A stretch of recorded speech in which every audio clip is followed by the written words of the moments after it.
বিদ্যালয়ের বিভিন্ন অংশে ফাটল, খসে পড়েছে পলেস্তরা।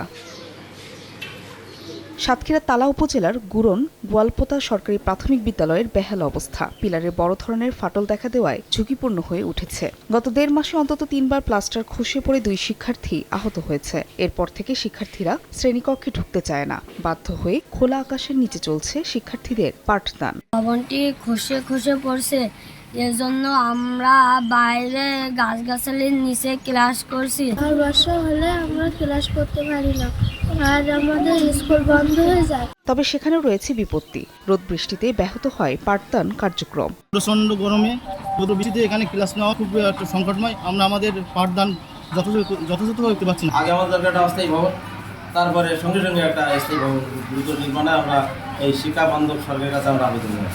বিদ্যালয়টি দ্রুত সংস্কারের জন্য শিক্ষা অধিদপ্তর ও মন্ত্রণালয়ে চিঠি পাঠিয়েছে স্থানীয় কর্মকর্তা। ডিবি 5 থেকে হয়তো এখানে নতুন ভবন হবে, আর আপাতত এডুকেশন ইন এমার্জেন্সি খাত থেকে বরাদ্দ পেলে সেখানে আমরা অস্থায়ী একটি গৃহ নির্মাণের পরিকল্পনা রয়েছে আমাদের। জেলা শিক্ষা অফিসের তথ্য মতে সাতক্ষীরায় ১০৯৫টি প্রাথমিক বিদ্যালয়ের মধ্যে ৩০৮টি জরাজীর্ণ। এর মধ্যে ৫০টি ভবন পাঠদানের অযোগ্য। সময় সংবাদ, সাতক্ষীরা।